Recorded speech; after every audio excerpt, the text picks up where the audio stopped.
The card says 30 cents. The customer pays exactly 30 cents. Rejected. Here is the exact check. 10 cents plus 20 cents should equal 30 cents. In JavaScript, it does not. The cart total became 0.3, then 15 zeros, then 4. The payment is exactly 0.3. Inside JavaScript, those are different numbers. Nothing was mistyped. Its normal number cannot store 0.1 exactly. Let us open that number and see why. Start with the value we asked for. 0.1 means 1/10. In ordinary decimal writing, that value ends after one place. Decimal places are built from tenths, hundredths, thousandths, and smaller tenths. 1/10 fits perfectly in the first place. Computers build these fractions from a different ladder. The places are 1/2, 1/4, 1/8, 1/16, and smaller halves. Try making 1/10 from a finite number of those pieces. You can get very close. You cannot land on 1/10 exactly. The reason is simple. Every finite binary fraction has a power of 2 underneath it. 1/10 needs both 2 and 5 underneath it. So its binary digits repeat forever. JavaScript cannot keep forever. Its normal number keeps 53 significant binary digits. It stops at the nearest value that fits. The stored value for 0.1 is a tiny bit above the 10th we requested. 0.2 has the same problem. Its stored value is also a tiny bit above the decimal value we requested. Nothing is random here. The same input becomes the same stored bits every time. Now add those two stored values. Their tiny errors travel into the addition. The mathematical answer is exactly 3/10.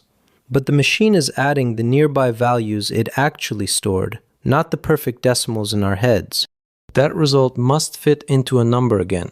It rounds to the closest available value above 3/10. The literal 0.3 takes a different path. JavaScript rounds that decimal directly to the closest value it can store. That stored value sits just below exact 3/10. The calculated total sits just above it. They are neighbors. There is no other JavaScript number between them.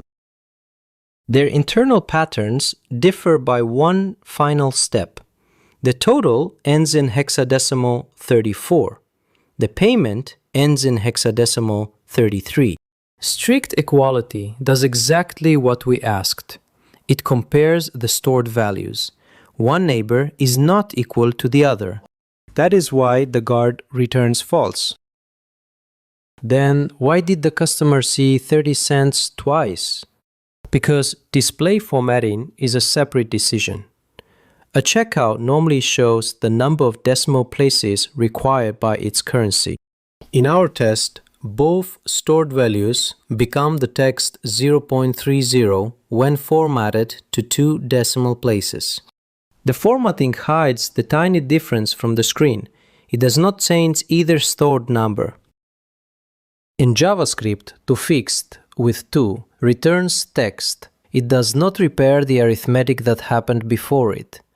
So the customer sees 2 equal amounts. The exact guard sees 2 neighboring values. Both results follow their own rules.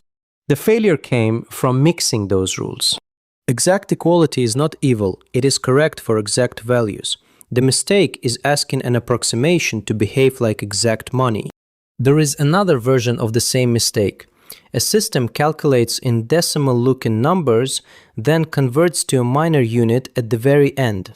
Watch, 29 cents. JavaScript stores 0.29, slightly below the decimal value. Multiply it by 100. The result is 28.9, followed by more nines. If the code chops off the fraction, 29 minor units become 28. 1 unit disappeared without an error. Rounding repairs this one example. It does not create a complete money policy.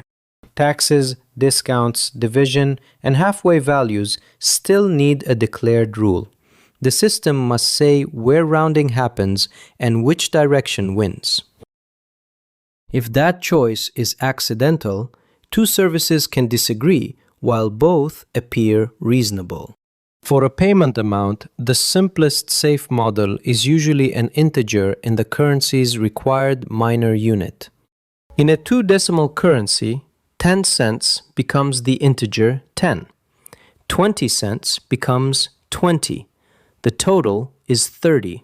The payment is also 30. 30 equals 30. No approximation enters that comparison. Keep that exact unit from the system boundary.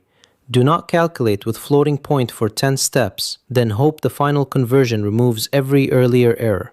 The word cents is not universal. Some currencies use no decimal minor unit. Others have special handling rules.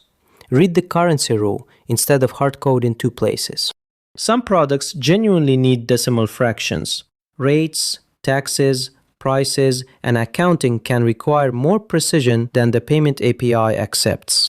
Use an exact decimal type or library for that work. In PostgreSQL, numeric is exact. JavaScript needs an exact decimal library or an integer model chosen for the domain. Then choose the rounding boundary deliberately. Round once at the business boundary that requires it using the rule your product promises. Do not use number.epsilon as a universal money patch. A tolerance can make sense for measurements. It is not a storage model or an accounting rule. Before money code ships, ask 5 questions. What exact unit enters this system? What exact unit is stored? Where does rounding happen? Which rule handles a halfway value? What unit does the next system expect? If one answer is unclear, the code is not ready. JavaScript number is not broken. It is doing what binary floating point promises. It stores the nearest available value across a very large range. That is useful for measurements, graphics, simulations, and thousands of everyday calculations. It is the wrong promise when every minor unit must remain exact. Return to our checkout. The first item is 10 minor units. The second is 20. The cart total is 30. The payment is 30. The guard returns true. Accepted. The screen still says 30 cents. Now the stored values agree too. The bug was not that JavaScript forgot arithmetic. The bug was asking an approximation to enforce exact money. Use floating point when approximation matches the promise. Use exact units when the promise is exact.